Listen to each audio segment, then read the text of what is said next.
새날을 주신 하나님께 찬양하고 말씀 안에서 함께 만나면 감사합니다. 오늘 종교개혁주의입니다. 507주년인데 오늘 말씀을 통해서 종교개혁을 통해 다시 한번 우리가 회복했던 중요한 가치 하나를 한번 생각해 보려고 합니다. 당시 종교개혁이 일어났던 그 시대엔 중세죠. 그 시대에 성경이 없었던 건 아니지만 성경보다 전통과 어떤 간습, 교양의 어떤 권위가 더 위에 있었던 것이 문제였습니다. 또한 복음의 어떤 은혜의 빛이 인간의 어떤 공로에 의해서 가리워졌던 것도 큰 문제였고요. 대표적인 것 중에 하나가 바로 면죄부를 파는 거였죠. 많이 들어보셔서 알겠지만 이렇게 성당 예배하는 그 조도 입구에 헌금함이 있고 동전을 넣게 되면 땡그랑 소리가 나죠. 땡그랑 소리가 클수록 죽은 자가 연옥에서 천국으로 옮겨진다라는 가르침 속에서 이 땅에 있는 사람들에게 남겨진 사람들에게 헌금을 내게 했던 그런 일들도 있었습니다. 어떻게 보면 말도 안 되는 이야기지만 그때 당시에는 근거 없지만 그렇게 인간의 행위와 공로로 구원을 마치 줄 수 있는 것처럼 복음이 아닌 것들을 가르쳤던 시대도 있었습니다.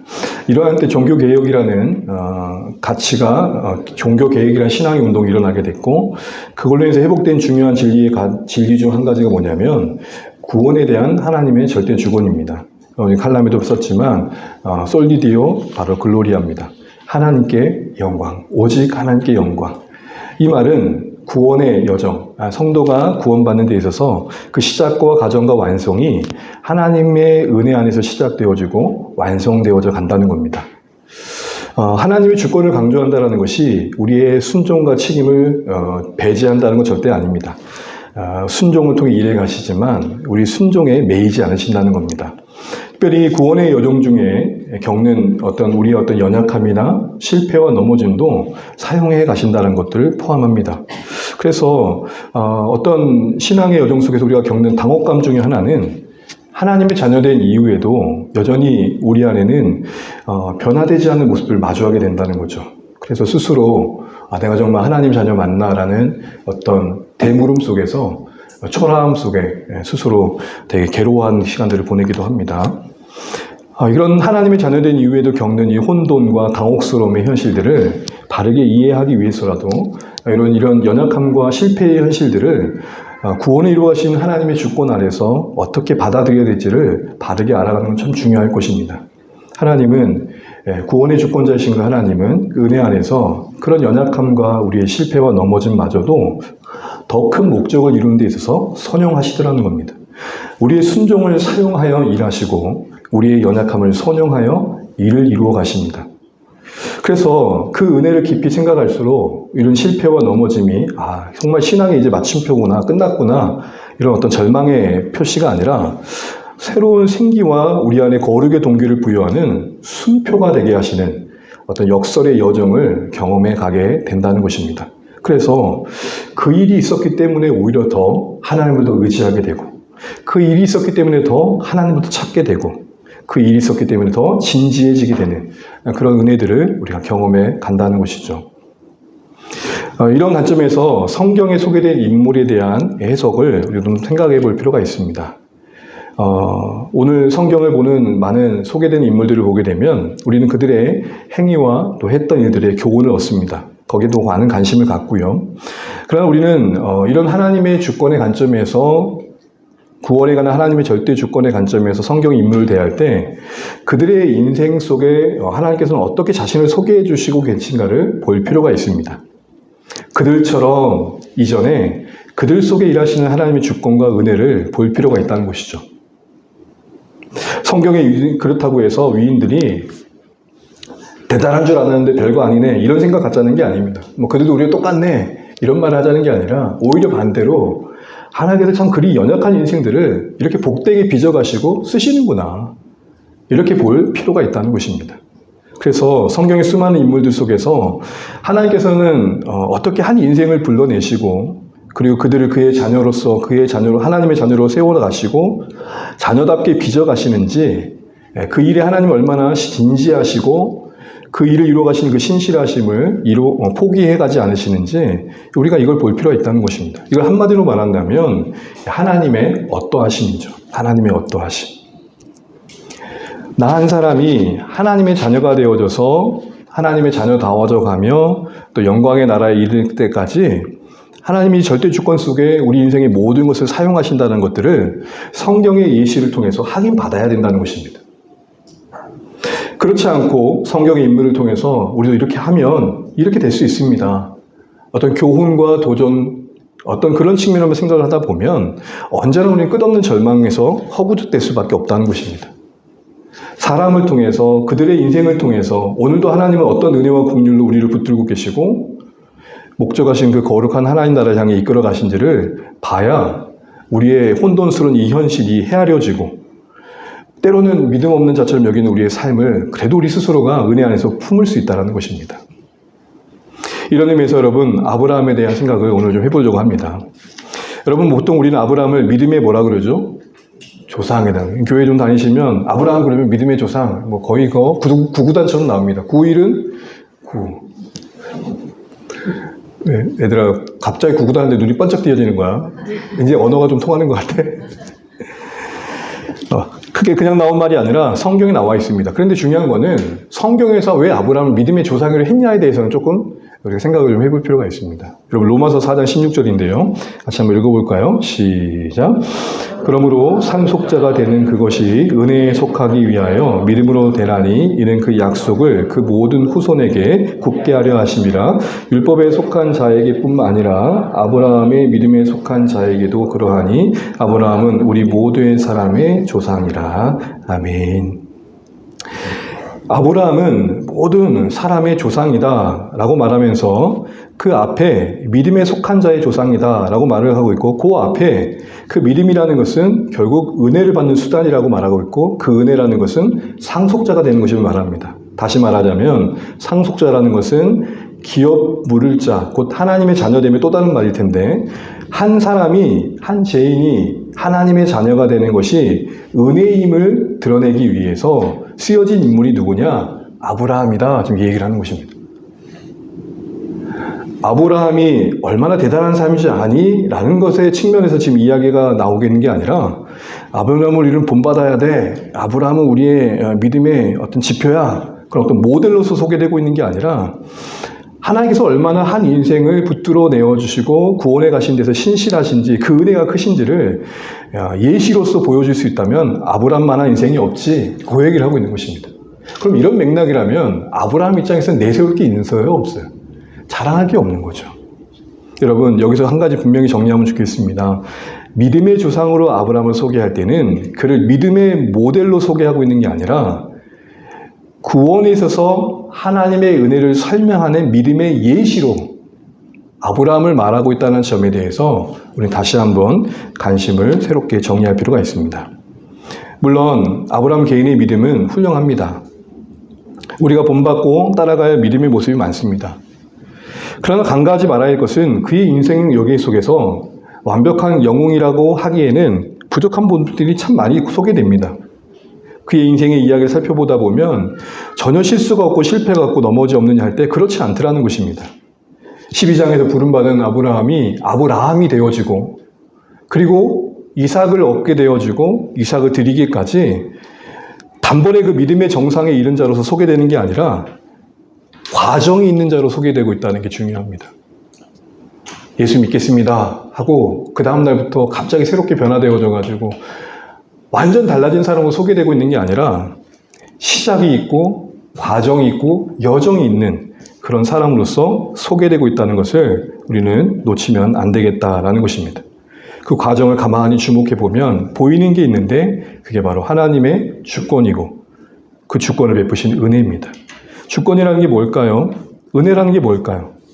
은혜는 하나님이 사랑에 근거해 우리에게 베푸신 모든 호의를 말합니다.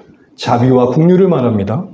그런데 그것이 하나님의 주권에 있다는 것은 우리에게 방해받지 않으신다는 겁니다. 여러분 우리가 서로 사랑함에 있어서 그 진실함이라는 것이 상대방의 모습과 또 나의 모습에 의해서 제약을 받을 때가 참 많잖아요. 우리는 어느 정도 조건적인 상황 속에 사랑이 이루어져 가잖아요.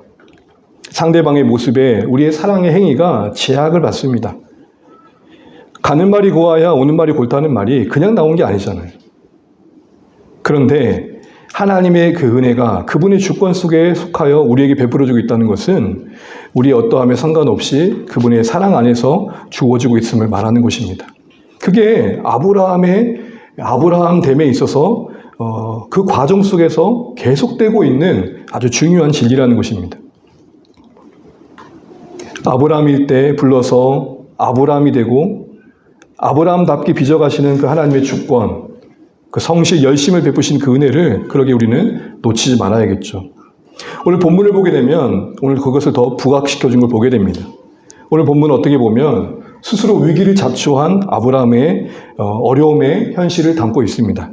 그런데 그 어려움 속에서 여전히 그를 붙들고 오히려 그 어려움의 낭패감을 새롭게 그에게 구원의 거룩의 기회로 사용해 가시는 하나님의 은혜를 보여주고 있다는 것입니다. 이 사실을 우리가 다시 한번 새겨야 될 이유는 그 은혜를 동일하게 우리가 받고 있기 때문이고 그 은혜를 바로 알 때 우리는 우리 안의 넘어짐과 연약함에 대해서도 하나님의 시선 아래 헤아리고 오히려 내가 연약할수록 하나님께 기댈 줄 알고 그리고 그 기대임 속에 기대감을 가질 수 있는 겁니다. 우리의 신앙은 이 하나님의 주권의 은혜에 기댈 줄 알아야 되고 그 기대의 근거에 기대감을 갖는 것입니다. 내가 좀 괜찮은 것 같다에 있지 않다라는 것이죠. 오늘은 하나님 나라 위에 모든 걸 줄 것 같았다라고도 다음 날은 왠지 그 나라가 있는지 없는지 모를 것 같다라는 어떤 낙심이 우리를 주장할 때가 있잖아요. 언제나 이 업다운이 심한 우리의 감정과 신앙의 현실을 볼 때 다시 한번 우리는 신앙을 어디에 근거해야 되는지 또 우리가 부름받은 이 신앙의 여정 속에 무엇을 붙들어야 될지를 오늘 말씀에서 다시 한번 생각해 보려고 합니다. 오늘 스스로 위기를 자초한 아브라함에게 하나님 오히려 그 어려움을 은혜의 기회로 삼으신 데 있어서 어떤 은혜를 베푸셨는지 생각해 보려고 하는데요. 첫 번째는 자신을 직면하게 하시고 자신의 실체를 드러내어 주시는 은혜를 보게 됩니다. 여러분, 내 자신을 아는 게 왜 은혜입니까? 내 자신을 직면하는 게 왜 은혜죠? 여러분, 한 인생이 하나님의 자녀가 되어지고 하나님 자녀답게 살아가는 데서 큰 장애물이 있다면 그게 뭘까요? 바로 그 자신의 의입니다. 자기의 의가 뭐죠? 그래도 나는 낫다라는 거죠. 그래도 나는 낫다. 어떤 정도의 높아진 마음이라고 할 수 있을 것입니다. 그리고 누군가의 비교 속에 그래도 나는 괜찮은 위치에 있지라는 생각일 것입니다. 근데 이런 것들이 다 하나님의 앞에서 구원과 거룩을 이뤄가는 데서 큰 걸림돌이 된다라는 것입니다. 상식적으로 다들 알고 계시겠지만 정신의학 치료 과정 중에 가장 어려움을 겪고 있는 것 중에 하나가 뭐냐면 자기 자신이 그 치료가 필요한 존재라는 사실을 인정하는 거라고 합니다. 우리 보통 그렇잖아요. 내가 왜 이런데 왜 가? 내가 치료가 필요한 존재라는 걸 인정하는 데서부터 진짜 치료가 시작되는데 그러기가 쉽지 않다는 겁니다. 자신의 진짜 실체를 제대로 인식하고 자신의 현 주소를 바로 인정하는 어떻게 보면 그 정직한 심령 그런 마음을 품게 되어지는 가운데 하나님의 은혜가 더 크게 우리에게 담긴다는 것을 생각해 본다면 우리 자신을 직면하는 것은 신앙의 관점에서 큰 유익이 아닐 수 없는 것입니다. 더 쉽게 얘기해 볼까요? 우리 지내다 보면 이러잖아요. 야, 너만 몰라 그거. 같이 있는데 너만 모른다고 그거. 그런 거 있잖아요. 본인이 하나님 앞에서 뭐가 바뀌어야 되는지를 본인이 알아야 되는 부분이 있는데 주변은 다 하는데 본인만 모르는 부분도 있을 수 있는 거죠. 이게 우리 안에 있을 수 있다는 겁니다. 바로 오늘 그런 부분을 하나님은 아브라함 인생 속에서 그가 처한 그 어려움과 또 신앙적인 넘어짐 속에서 드러내 주시더라는 겁니다. 오늘 본문을 보시면 모두가 다 아시는 것처럼 하나님이 아브라함을 불러서 가나안에 들어가게 하셨을 때 주셨던 약속을 기억하고 가나안 땅에 도착했던 아브라함의 이야기로 12장을 시작합니다. 그런데 그 약속을 따라 순종해서 가나안 땅까지 왔어요. 거기서 제단을 쌓고 가는 곳곳마다 예배를 드렸던 멋진 모습을 12장 전반부에서 보여줍니다. 그런데 오늘 보십시오. 10절에 딱 하니 뭐가 나타납니까? 기근이 임합니다. 심한 기근이 임합니다. 여러분 보통 기근이라고 할 때 여기서의 기근은 뭘 말하냐면 그냥 먹을 거 정도 없는 정도가 아니에요. 여러분 가끔 화면 같은 데 보면은 바싹 마른 거 보시죠. 물 한 방울 없어가 땅이 쩍쩍 뭐죠? 벌러진 경우는 바로 그걸 말하는 거예요. 그런데 여러분 그렇게 먼 거리에서 아브라함이 있었던 곳이 어디죠? 갈대아 우르예요. 우르에서 가나안 땅까지가 뭐 여러 가지 의견들이 있지만 보통 평균 3,000km를 잡아요. 3,000km면 여러분 보통 울산에서 서울까지가 몇 킬로입니까? 한 300km, 350 됩니까? 대략 400km입니까? 제가 서울을 너무 가까이 여겼습니까? 어쨌든 그 정도 잡으면 8, 9번 왔다 갔다 하는 거리 아닙니까? 어마어마한 거리입니다. 그 정도의 거리를 오직 약속 하나 바라보고 왔다? 대단한 순종이죠. 그런데 그 결과가 심한 기근이다? 여기서 여러분 하나님이 약속한 땅이라고 왔는데 마주한 그 심한 기근은 모순되어 보입니다. 그렇잖아요. 하나님이 약속하신 땅이라고 갔는데 심한 기근을 만난 거예요. 여기서 한 가지 오해를 풀 게 있습니다. 기근과 흉년이 없는 옥토가 약속의 땅이라고 생각하는 게 우리에게 당연한 생각일 수 있지만 약속의 땅은 고난이 없는 땅이 아니라 고난 속에서도 여전히 함께 하시는 하나님의 은혜 안에 있는 것을 누리는 삶이라는 것을 우리는 기억할 필요가 있습니다. 어쨌든 당시 아브라함에게는 약속의 땅의 기근과 흉년이 공존하는 상황은 당혹감을 줄 수밖에 없었습니다. 그래서 심한 기근을 해결하기 위해서 약속의 땅을 떠나 결국 어디로 가게 됩니까? 애굽으로 갑니다. 약속의 땅에 머무르는 믿음의 선택을 하지 못하고 현실적인 판단을 한 거죠. 족장으로서 당연히 그럴 수밖에 없지 않았겠습니까? 가족 전체에 먹을거리를 챙겨야 되는 입장에선 현실적인 판단이 당연히 할 수밖에 없었겠죠. 결국 애굽에서 이렇게 단순히 그 가뭄을 피하게 됩니다. 기근을 해결하게 됩니다. 근데 어떤 또 어려움을 겪게 되죠. 오늘 본문을 보는 것처럼 애굽에 가면 이 기근만 피하면 우리는 이제 별 어려움 없을 거야 라고 생각했을지 모르겠지만 떡하니 갔더니 어떤 어려움이 생깁니까? 자신의 아내를 노이로 속여야 되는 상황이 생겨버린 겁니다. 그래서 자신의 아내를 보호받아야 됐던 거죠. 낯선 곳에 갔으니 혹여라도 만약 자기 아내라고 했을 때 자기를 해치고 여인을 데려갈까 봐 두려워했던 겁니다. 그래서 누이로 속인 거예요. 근데 결국은 아내를 바로 왕에게 잃게 되는 위기를 겪게 됩니다. 여러분 보세요. 하나님의 부르심을 받아서 모든 것을 제쳐두고 믿음과 순종의 길을 떠났던 아브라함의 모습을 비춰볼 때 지금 자기 어떤 일신의 아니만을 생각하고 아내를 누이라고 파는 어떻게 보면 비겁하고 치사한 인간으로 돌변한 것을 누가 상상이라도 할 수 있었겠냐는 거예요. 그 대단한 헌신을 했던 사람이. 그런데 여러분 뭐예요? 이게 중요해요. 그런데 그럴 수 있는 게 우리라는 거예요. 그러니까 가끔 우리 그런 말 하잖아요. 어떻게 사람이 그럴 수 있어? 그때 두 가지 생각이 드는 거예요. 참 그게 안타깝지만 또 한편으로는 그럴 수 있는 게 누구다? 우리다. 여러분 이걸 인정하는 게 신앙적으로 되게 중요하다는 것입니다. 제가 가끔 말씀드리잖아요. 재소자들이라 그러죠. 수용소에 있는 분들을 대상으로 사역하신 전문 사역팀이 있어요. 그분들을 그 수용소에 있는 분들과 이렇게 교제를 하고 면담을 하면서 자연스럽게 복음을 전하기 위해서 예화로 쓰는 많은 것들이 있는 가운데 하나가 바로 이겁니다. 선생님과 제가 사실은 별 차이가 없습니다. 단 한 차이라면 선생님은 걸렸고 저는 안 걸렸을 뿐입니다. 창틀 하나를 두고 그렇게 얘기를 주고받으면서 공감대를 만들어가는 거죠. 사랑하는 주안의 가족 여러분, 오늘 아브라함이 자기 아내 하나 챙기려고 아내를 누이로 파는 이런 비겁하고 치사한 인간으로 돌변한 이 모습이 단순히 아브라함 한 사람에게만 국한된 비행과 이탈이라 생각한다면 사실은 우리가 다시 한번 성경을 다시 봐야 할 필요가 있는 것입니다. 물론 우리 중엔 아브라함처럼 자기 살겠다고 아내를 누이라고 할 속물 같은 인생은 분명 없을 겁니다. 그렇죠? 근데 적어도 우리 신앙의 생활에 그의 모습이 전부는 아니더라도 그 순간 그가 품었던 어떤 동기, 마음의 어떤 방식들은 우리의 자화상이 될 수 있다라는 생각을 해보는 거죠. 위기 앞에서 어떤 기다림보다는 당장의 쉬운 해결책을 선택할 때가 우리 참 많고요. 당장의 상황을 모면하기 위해서 거짓을 선택할 때가 종종 있고요. 두려움에 쉽게 있어야 할 자리를 떠나고 포기할 때가 참 많습니다. 한마디로 말한다면 약속이 있는데, 말씀이 있는데 위기에 처하면 속절없이 넘어지기 쉽더라는 것이에요. 하나님을 믿는다고 고백했지만 정작 위기 앞에서는 말씀이 작동하지 않는 거죠. 내가 믿는 사람이 맞나? 라는 생각을 스스로 하게 할 만큼의 상황과 선택들을 하게 되더라는 것입니다. 이거는 하나님을 향한 신뢰의 자리에 뭔가 구멍이 생겼기 때문에 그럴 겁니다.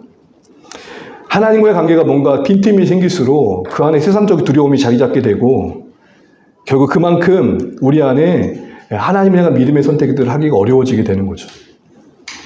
하나님의 인도를 받기 위해 말씀의 교훈을 따라서 곰곰이 생각하고 기도하고 잠잠히 하나님의 인도하심을 받아가기보다는 상황의 다급함에 우리는 믿음을 제대로 발휘하지 못할 때가 참 많은 게 현실적이라는 것입니다. 그리고 그 중심에는 사실은 가만히 보게 되면 하나님과의 관계에 어느새 빈틈이 자리 잡은 것을 놓쳤기 때문이기도 하고요. 오늘 아브라함의 모습에서 확인해 보게 됩니다. 여러분, 우리가 읽진 않았지만 8절, 9절을 우리 함께 읽어보면 좋겠습니다.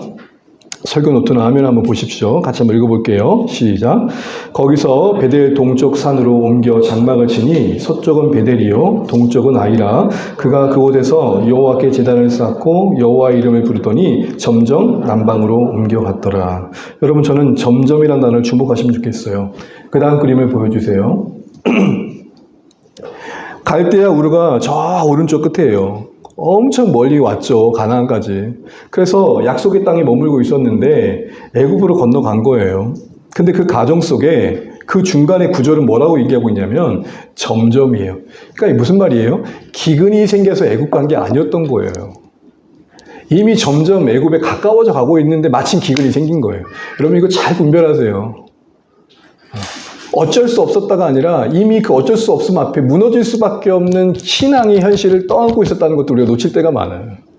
나는 원래 그런 사람이 아닌데 상황이 그럴 수밖에 없었기 때문에 이렇게 선택한 거라고 말하고 싶을 때가 참 많잖아요. 적어도 뭔 지키고 싶어요, 우리는? 자존심을 지키고 싶어요. 그런데 지금 아브라함의 영적 상태는 어땠어요? 점점 어디로 내려갔다고요? 네, 남방으로. 애국 가까운 곳으로 이미 가고 있었어요. 여러분, 우리가 어떤 선택을 할 때 몸이 가는 방향으로 가게 돼요? 눈이 가는 방향으로 가게 돼요? 결국에는. 자, 제가 지금 몸 상태가 좀 좋지는 않은데 한번 해볼게요. 눈은 이렇게 가고 몸은 이렇게 가고 어디로 가게 돼요, 결국에는? 예? 결국은 어디로 가게 돼요? 눈이 보는 방향으로 가게 돼 있어요. 우리 시선이 하나님께로 가 있느냐, 가 있지 않느냐의 상황에 아주 중요한 결정들이 다 된다는 것입니다. 뭘 보여주는 거예요? 아브라함이 기근의 상황 속에 분명 부득이한 선택이었다고 할 수 있겠지만 가만히 보니까 하나님과 관계가 점점 틈이 생겼고, 오늘 우리 식으로 얘기한다면 그 개인의 경건의 시간들이 하나님과의 관계가 점점 소홀해졌고, 결국 그것이 신앙의 어떤 내면의 그 어떤 감춰진 위기가 기근이라는 외적 위기 속에서 드러난 것뿐이라는 것입니다. 점점 어느새 그는 하나님 중심에서 자기 중심적인 사고방식이 발휘되는 상황들로 내면의 세계는 바뀌어가고 있었다는 것입니다. 그래요, 사랑하는 주안의 그 성도 여러분, 그런 것 같아요. 우리도 신앙생활 하다 보면은 하나님의 임재로 충만할 때는 딴 생각이 들어오지 않는데 하나님을 바라보는 시선이 어느새 희미해지고 주의 음성이 들려지는 게 시들시들해지면 우리 마음속에 어느새 내 안에 감춰졌던 옛 성품이 조글로 올라오고 내가 옛날 추구했던 삶의 가치관들이 나를 어느새 주장하고 있고, 그래서 삶의 중심이 하나님께서 이전에 나의 중심으로 바뀌어가는 것도 경험하게 돼요. 겉모습은 여전히 하나님을 열심히 섬기고 있는데 속사람은 희미해진 하나님의 음성에 시들시들해지더라는 것이. 그래서 뭐예요? 점점 신앙에서 뭐가 돼요? 종교인이 돼요. 그래서 여러분, 저는 점점 남방에 갔다라 이렇게 받고 싶어요. 점점 신앙인에서 종교인이 되더라. 우리의 영적 재단을 점검해보면 좋겠습니다.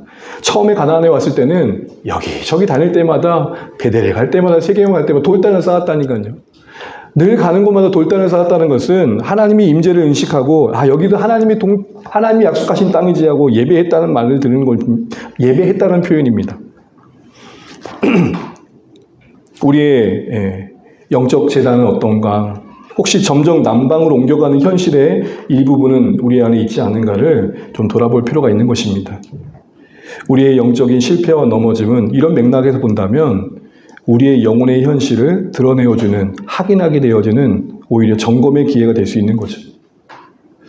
저 사람 말이 지나쳐서 나를 속상해할 수도 있겠지만 내 안에 은혜가 조금 시들시들해서 더 크게 이상하게 들릴 때도 있어요. 여러분, 내가 정말 내 안에 천국이 임했을 때는 누가 뭐라 해도 괜찮을 때가 있는데 내 마음이 은혜가 없을 때는 별 말 아닌데도 기분 나쁠 때가 있지요. 바로 그거를 말씀드리는 겁니다. 아브라함이 우리에게 보면 그런 현실을 지금 그가 경험하고 있었더라는 겁니다. 사랑하는 주안의 가족 여러분, 그런데요, 한 가지 더 생각할 게 있습니다. 그게 뭐냐면 하나님께서 이런 아브라함의 영적 현실을 아셨을 텐데 그러면 애굽에 첫발 딛자마자 딛지 못하도록 막아주셨으면 좋겠는데 침묵하신. 그 어디에도 아브라함아 안 된다. 너 애굽 땅 떠나면 안 된다. 그렇게 말씀하지 않으십니다. 너 거기 가게 되면 사라가 위기에 처하게 되고 결국에는 너 해서는 안 될 일 하게 될 거야. 안 돼. 가지 마. 그렇게 말씀해 주셨으면 얼마나 좋아요. 그런데 그렇게 말씀하지 않으십니다. 애굽에 내려가지 말아라. 내가 너희 가족을 지켜줄 테고 내가 너희들 도와줄 테니까 하지 말아라. 그러면 좋을 텐데 그렇지 하지 않으셨다는 거예요. 그냥 아브라함의 선택을 그대로 두십니다. 그리고는 결국 어디까지 쓰게 하시죠? 애굽 바로 앞에서 책망 듣는 자리까지 서게 돼요. 그래도 여러분 아브라함도 가오가 있지. 여러분 그래도 그 수십 명 가족의 가장인데 뭐라고 책망 듣죠? 네가 어찌해서 그렇게 했니라는 말을 듣잖아요. 이런 일련의 과정 속에서 여러분 하나님께 뜻하셨던 게 뭘까요? 이런 하나님의 침묵이 조금 더 비교되는 것은 여러분 창세기 26장 조금 넘기게 되면 이삭의 경우에는 뭐 어떻게 나는 줄 아세요? 애굽 가기도 전에 못 가게 음성을 말씀하세요. 야 이삭아 절대 가지 마. 여러분 왜 그러면 이삭에게는 가지 말라고 말씀하셨던 하나님이 아브라함에게는 아무 말도 안 하셨을까요? 차별대우인가요? 하나님이 왜 아브라함에게는 침묵하시면서 그의 그 선택을 방관하시듯 지켜보셨을까요? 결과부터 말씀드린다면 이 일련의 과정 속에서 아브라함은 자기를 직면해야 할 기회가 필요했던 것입니다. 자신의 진정한 실체와 대면하기 전까지는 그의 믿음이 자랄 수 없었음을 하나님은 아셨던 겁니다. 아브라함은 자신도 모르고 있었던, 자신도 간과하고 있었던 자신 안에 숨겨진 모습들을 봐야 했습니다.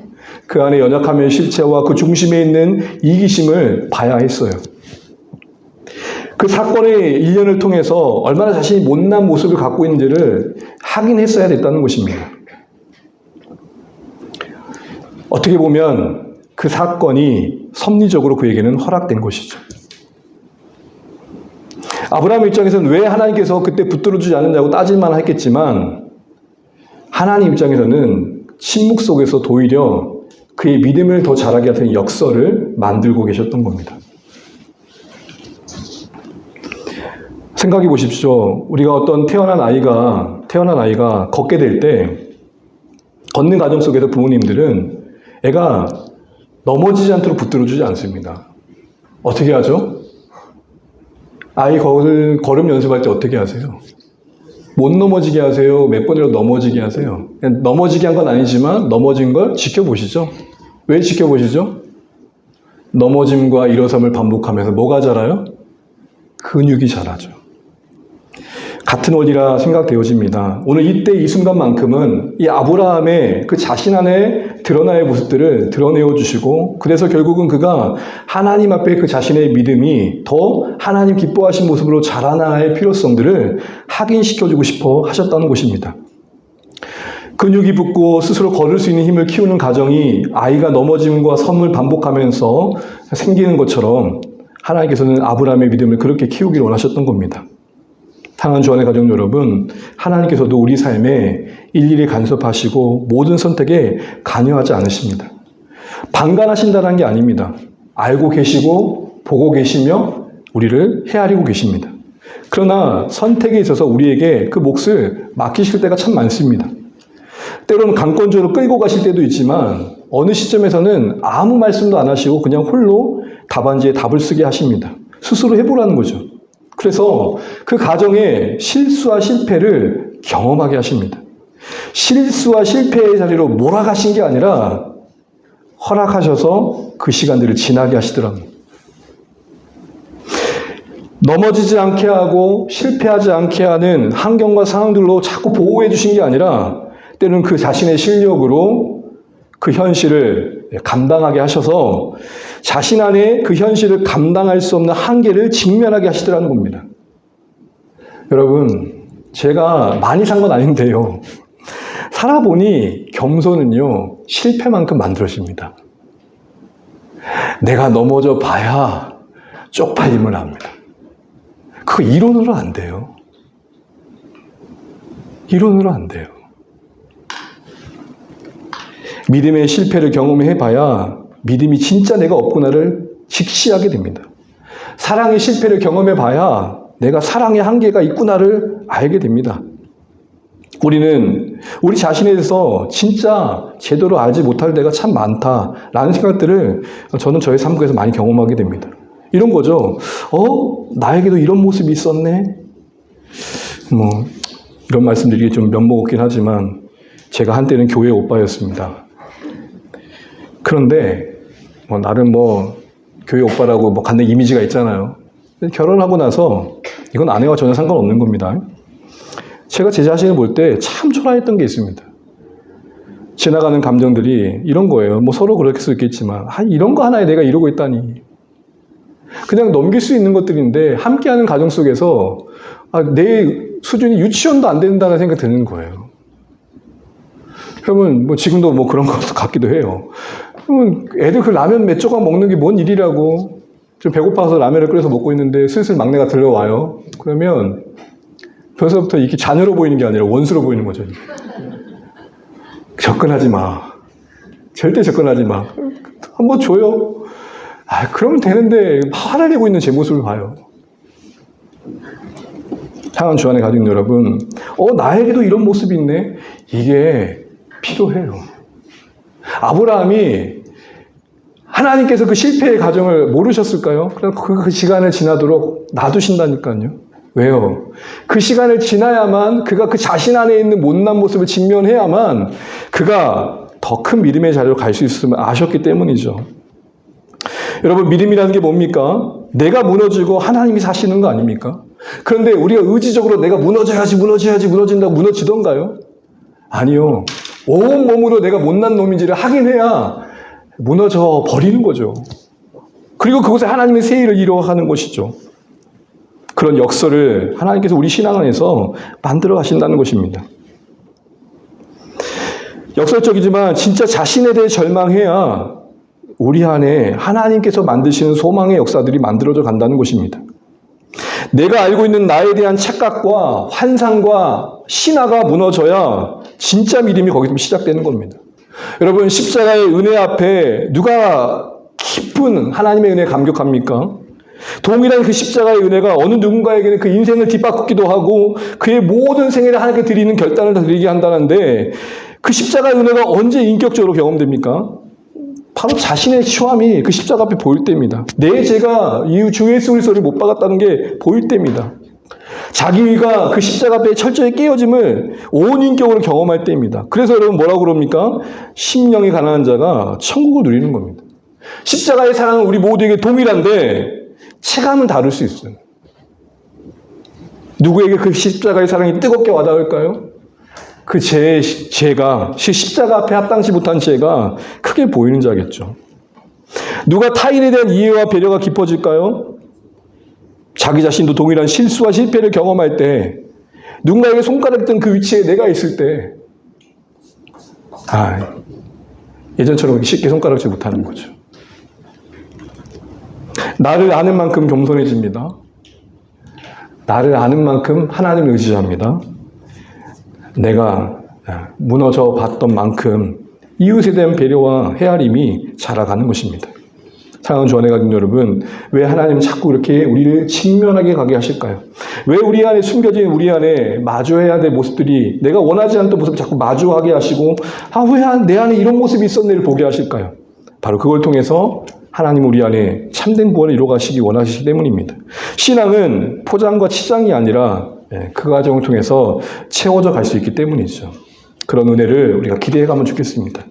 두 번째로는 그럼에도 불구하고 내버려 주시지 않는 하나님의 은혜를 경험했다는 것입니다. 여러분, 아브라함 말씀인 것처럼 사면초가에 처하게 되었습니다. 설마 했던 상황을 만난 거예요. 처음에는 누이라고 속이면 별일 없을 줄 알았어요. 그런데 소문이 나고 아브라함의 아내 사라가 아름답다는 소문이 나고 결국에는 후궁으로 추천됩니다. 바로의 궁으로 불려 들어간 거예요. 그런데도 아브라함 자신의 입으로 누이라고 했기 때문에 더 이상 어떻게 해볼 수 없는 거예요. 지금이라도 가서 내 누이라고 했다가는 바로 앞에 어떻게 되겠어요. 목숨 걸고 내가야 되는 상황입니다. 눈앞에서 아내를 뺏기는데도 속수무책이에요. 사례가 바로의 후궁이 되어버리면, 그런데 더 큰 문제는 뭐죠? 완전 하나님의 약속도 무너져 버리게 되는 거예요. 아브라함이 가나안 땅까지 온 게 뭐예요? 내가 너의 후손을 통해서 많은 후손을 주겠다. 너를 통해서 내가 많은 후손을 이루겠다라는 약속 아닙니까?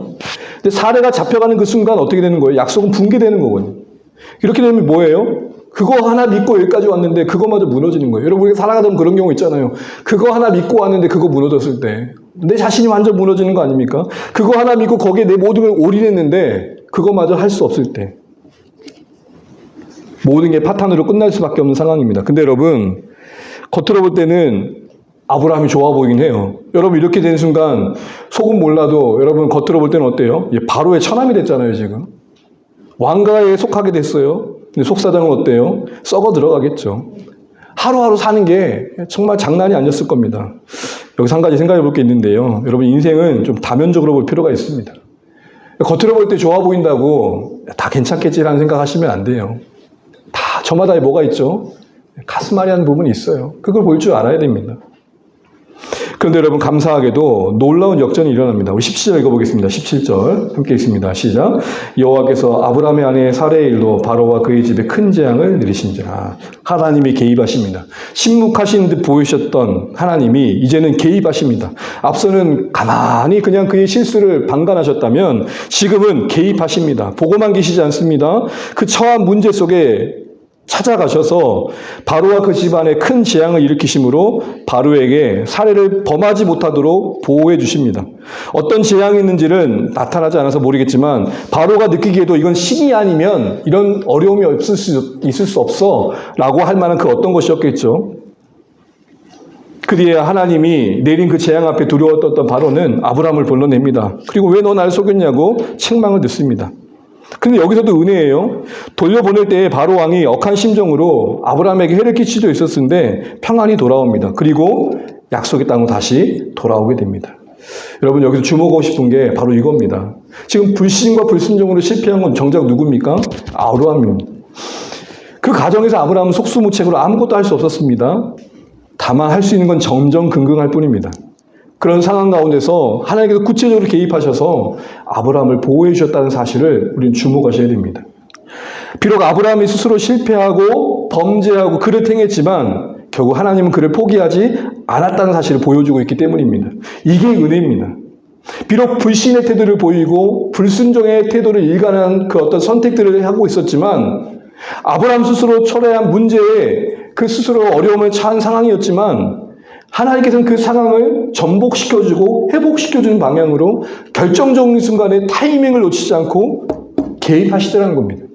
여러분, 앞으로 살아갈 날이 저도 얼마일지는 모르겠지만 그래도 여러분, 하나님께서 우리의 인생 속에, 저의 인생 속에 가만히 보면 결국 골든타임을 놓치진 않으셨다는 것들을 고백하게 됩니다. 결정적인 순간에 하나님 분명 아브라함을 지켜주셨고 그 가정을 지켜주셨고 하나님의 약속이 무너지지 않도록 개입하셨던 것들을 우리는 보게 됩니다. 바로 이런 하나님의 은혜를 우리는 동일하게 우리가 받고 있다는 사실 안에서 신뢰를 회복할 필요가 있다는 것입니다. 믿음이 약하고 인간적으로 연약했던 아브라함이 후대에 믿는 자들의 믿음의 조상이 된 건 결국 전적으로 이런 하나님의 개입하심의 돌보심의 은혜였습니다. 이걸 다른 말로 말한다면 끝까지 책임져 주시는 하나님의 승리였던 것입니다. 사랑하는 주안의 가족 여러분, 이 은혜가 우리 가운데 베푸신 은혜임을 신뢰할 수 있길 바랍니다. 그것은 결국 우리가 감사를 회복하고 소망을 품는 것입니다. 여러분, 여전히 연약하고 부족함이 많지만 그래도 끝까지 저 천국의 여정을 마치고 주님의 품에 안겨 완주할, 이 구원의 여정을 완주할 수 있다고 소망할 수 있는 근거가 있다면 그게 뭡니까? 예배 한 번도 빠지지 않는 여러분의 어떤 행위입니까? 나름대로 열심히 했던 어떤 봉사의 결과일까요? 아니라는 것입니다. 우리가 여전히 부족하지만 이 길 끝에서 주님의 품 안에 안길 것을 소망할 수 있는 근거가 있다면 그 한 가지는 끝까지 책임져 주시는 하나님의 은혜입니다. 다 끝난 것 같은 암담한 순간에도 우리가 포기하지 않고 인내할 수 있는 이유는 끝까지 책임져 주시는 하나님의 은혜입니다. 어찌 될지 모르는 내일을 불확실함으로 바라봐야 우리 연약함이 있지만 그래도 오늘 내게 주신 삶을 아끼고 사랑하고 살아내야 될 이유가 있다면 그것은 책임져 주시는, 끝까지 책임져 주시는 하나님의 은혜가 우리를 붙잡고 있기 때문입니다. 그 은혜가 있었기에, 그리고 그 은혜가 있기에, 그 은혜가 있을 것이기에 우리가 하나님 앞에서 오늘의 우리 삶을 살아낼 수 있게 된다는 것입니다. 사랑하는 주안의 가족 여러분, 이런 하나님의 주권의 은혜 속에 우리 인생이 있다는 것을 잊지 마십시오. 그리고 그 보호하심 속에 오늘 아브라함은 그렇게 돌아오고 싶었던 가나안으로 다시 약속의 땅으로 돌아올 수 있었습니다. 한 가지 더 주목할 것은 그렇게 문제 해결만 끝난 게 아니라 그 가정 속에 가슴 깊이 아브라함 심령 속에 하나님이 새겨졌다는 것입니다. 역설적이지만 죽음의 위협 앞에 무릎 꿇은 아브라함에게 생명의 주권자이신 하나님을 경험하는 기회를 주셨던 것입니다. 바로의 권세 앞에 벌벌 떨었던 그 아닙니까? 그런데 그 바로를 잠재우시는 하나님을 만나게 하셔서 몸으로써 하나님을 배우게 하신 겁니다. 시편 119편 71절 한번 읽어볼까요? 시작. 고난당하신 것이 내게 유익이라 이로 말미암아 내가 주의 윤회를 배우게 되었습니다. 그래서 뭐라고 말하는 겁니까? 고난당한 게 유익이라는 겁니다. 여러분 여기서 말씀을 잘 보셔야 돼요. 고난 그 자체가 유익이 아니에요. 뭘 배울 때요? 율례를 배울 때. 율례를 배운다는 게 뭐예요? 하나님을 배울 때. 맞습니다. 아브라함은 이 시간을 지나면서 문제로부터 해결받기도 했지만 그 가정 속에서 더 큰 선물 같은 건 뭐였냐면은 문제 해결이 아니라 나를 부르신 하나님이 이런 분이시구나. 기도 응답의 유익이 뭡니까? 응답을 통해 내 삶의 문제가 해결되다가 아니라 나를 하나님이 사랑하시는구나. 그 사랑으로 내 인생을 돌보고 계시는구나. 그 인격의 교제와 교감 아니겠습니까? 누군가로부터 선물을 받을 때 선물 자체도 고맙지만 그 선물을 통해 확인된 그 상대방의 나를 향한 생각과 배려가 고마운 거 아닙니까? 바로 이와 같이 하나님을 더 깊이 경험하는 기회가 오늘 아브라함에겐 은혜로 주어졌던 것입니다. 그래서 어쩌면 아브라함은 슬프지만 기뻤을 겁니다. 잃은 것이 있어서 괴롭기도 했겠지만 잃은 것보다 더 큰 걸 얻었기 때문에 기뻤을 겁니다. 제가 군대에서 경험했던 어려움을 한두 번 좀 나눴을 텐데요. 저의 평생에서는 어쨌든 큰 사건이었기 때문에 늘 기억되어진 사건입니다.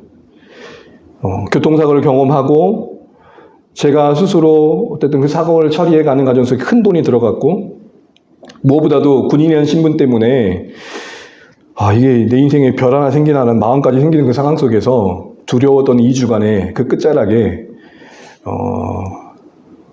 소리 없는 하나님의 개입, 담당 계장님이 양주경찰 계장이었습니다. 교통과 계장이 저를 부르더니 중앙선 침범 하나로 이렇게 딱지로 끊고 사건이 종료됐던 기억이 있습니다. 뼈아픈 기억이고 많은 것을 잃었던 시간들이지만 그 간절한 외침 속에 하나님께서 응답해 주셨던 것을 기억해 보면 지울 수 없는 기억들입니다. 아픈 만큼 지울 수 없기에 하나님이 더 기억되어진 사건입니다. 이게 실패의 역설입니다. 실패는 지울 수 없을 만큼 우리 마음에 남아있지만 그 실패를 통해 하나님을 더 깊이 경험하게 되면 그 실패 덕분에라도 하나님을 더 기이 여기게 되는 것이죠. 사랑하는 주안의 가족 여러분, 우리 신앙의 여정은 실패하지 않는 데 있지 않습니다. 실패와 넘어짐을 통해 하나님을 더 깊이 경험해 가신 데 있으면 아시면 좋겠습니다. 하나님이 그것을 뜻하시고 때로는 방관하시고 시켜보시다가 그 안에 더 큰 것을 이렇게 담아내십니다.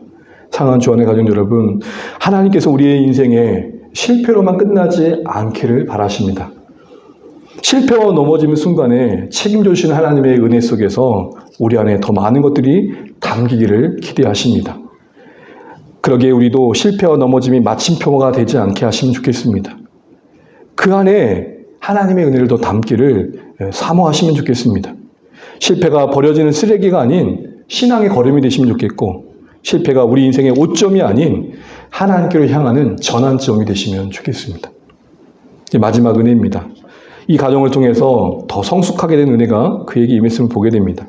이전보다 더 하나님 앞에서 하나님을 향해 신실한 자가 되어가는 아브라함을 봅니다. 우리 창세기 13장 1, 2절이 있고 말씀 마무리 가겠습니다. 아브라함이 애굽에서 그와 그의 아내와 모든 소유와 롯과 함께 네겝으로 올라가니 아브라함에게 가축과 은과 금이 풍부하였더라. 사랑하는 주 안에 가진 여러분, 이제 아브라함이 다시 모든 걸 회복하고 돌아옵니다. 가축과 은과 금도 뺏기지 않고 덤으로 얻어서 돌아옵니다. 스스로 벗어날 수 없던 사면초가에서 돌아오는 아브라함의 마음에 얼마나 감사가 있었을까요? 근데 여러분, 질문 하나 드리고 싶습니다. 이 돌아오는 아브라함의 모습을 보면서 뭐가 더 감동이 되시고 뭐가 은혜가 되십니까? 우여곡절 끝에 큰 부자가 되어 돌아온 아브라함을 보며 은혜를 받은 분도 계실 겁니다. 아, 이렇게 어려웠지만 그래도 남는 게 돈이 있네. 근데 여러분, 하나님이 그 안에 담으신 건 돈이 아니라 더 큰 하나님의 사랑이고 하나님이 그와 함께 하심의 은혜였습니다. 어떻게 보면 돈은 정작 아브라함의 괴로움이었을 겁니다. 그 돈 누구를 팔아서 얻은 돈이에요? 자기 아내를 노예로 팔아서 얻은 돈이에요. 돈 벌 때마다 괴로웠지 않았겠어요? 우리는 뭘 봐야겠습니까? 그 회복의 중심에 아브라함 자신을 발견한 그 부끄러움, 그러나 그런 자신을 포기하지 않고 개입하셔서 자신이 있어야 할 자리로 되돌아가도록 도우시는 하나님에 대한 감격이 그의 마음속에 가득했다는 것을 우리는 볼 줄 알아야겠습니다. 실제로 네겝으로 올라가 다시 돌아온 아브라함의 마음이 어땠을까요? 이제 무조건 하나님의 은혜가 있으니 마음대로 살아가겠다, 이런 거겠습니까? 아, 일은 내가 저질러도 수습은 하나님께서 알아서 하실 테니까 괜찮구나, 이거 깨달았겠습니까? 이건 은혜에 대한 오해죠. 은혜에 대한 무지죠. 여러분, 은혜는 방종이 아니라 방향을 만든다는 거 우리 너무 잘하지 않습니까? 분명 이랬을 겁니다. 아, 진짜 다행이다. 진짜 하나님의 개입하심 아니었으면 큰일 날 뻔했다. 다신 그렇게 살지 않아야지. 물론 뒤에도 아브라함은 똑같은 일을 반복합니다. 그러나 이 순간만큼은 그래도 애굽 땅에 내려가기 전보다는 좀 더 한 발자국 내디는 아브라함의 모습입니다. 뭘 말씀드리는 겁니까? 은혜가 그를 조금씩 바꿔가고 있습니다. 그래서 디도서에서는 이렇게 말씀합니다. 이 말씀 마무리 읽고 마치겠습니다. 디도서 2장 11절 13절입니다. 시작. 모든 사람에게 구원을 주시는 하나님의 은혜가 나타나 우리를 양육하시되 경건하지 않은 것과 이 세상 정욕을 다 버리고 신중함과 의로움과 경건함으로 이 세상에 살고 복스러운 소망과 우리의 크신 하나님 구주 예수 그리스도의 영광이 나타나심을 기다리게 하셨나니. 아멘. 은혜가 우리를 뭐 하신대요? 양육하신대요. 은혜가 우리를 신자로 세우며 신자답게 한다는 겁니다. 그래서 버려야 될 것을 버리게 하시고, 저는 이 말씀이 은혜가 됐습니다. 은혜가 우리를 양육하여 이 세상에 살게 하시고, 은혜가 우리를 날마다 일깨워주고 우리를 신자다움을 확인시켜주고 하나님의 임재를 경험하게 하고 하늘 소망을 포기하지 않게 하고 주어진 이 세상의 삶을 살아내게 하는 그런 아름다움을 이 말씀을 통해 바라보게 됩니다. 사랑하는 주 안에 가진 여러분, 오늘 우리는 아브라함의 이야기를 통해서 다시 한번 그 아브라함의 한 인생을 불러내시고 빚어가시는, 그래서 그 은혜 안에서 그 사건 속에서 그 은혜로 한 발자국 더 내딛게 하시는 손길을 보게 됩니다. 여러분, 성경을 통해서 이런 하나님의 은혜와 영광을 많이 보시면 좋겠습니다. 성경을 읽어가실 때 어떻게 해야지보다 하나님께서 어떻게 한 인생들을 놓치지 않고 붙드셨는지 그 은혜와 영광이 더 많이 보이시면 좋겠고 그게 더 익숙해지시면 좋겠습니다. 왠지 아십니까? 그 은혜가 우리에게 주어진 은혜임을 날마다 각인하지 않고서는 우리도 오늘 아브라함이 애굽으로 향했던 그 걸음에 반복을 할 수 있기 때문입니다. 사랑하는 말씀 맺겠습니다. 침묵 속에 실패를 허락하심으로, 사면초가 속에 개입하심으로 참 다양하게도 아브라함의 인생 속에 찾아와 주시고 그와 함께 하십니다. 그리고 그를 빚어가십니다. 13장에서는 적어도 12장 8절의 아브라함보단 한 걸음 더 내딛는 아브라함. 이런 하나님의 은혜 속에 양육받아가는 우리 인생인 줄 아시고 이 종교개혁주의 마지막 고백인 솔리 데오 글로리아, 오직 하나님께 영광이 말하는 바, 우리의 구원의 시작과 가정의 완성이 하나님께 있다는 이 약속의 의미가 여러분의 매일매일의 삶에 묵상되시면 좋겠습니다. 우리 삶이 뭐 다른 게 있나요? 반복되는 일상 속에 주가 나와 함께 하시고 그 주권자이신 하나님의 은혜가 나와 함께 하신다는 사실 속에 날마다 이 인생의 틀 안에서 내가 하나님과 동행하며 바뀌어간다라는 소망 속에 살아가는 것이 없다면 이 평범함은 너무나도 우리를 무력하게 할 것입니다. 우리 다시 한번 이 성경이 증언하고 있는 하나님의 은혜를 기억하시면서 이 은혜가, 이 주권의 은혜가 우리에게 베풀어 주셨음을 기억하시고 다시 한번 우리 삶을 이 은혜 안에서 바라보시는 오늘의 말씀 되시기를 주님의 이름으로 축복합니다. 기도하겠습니다.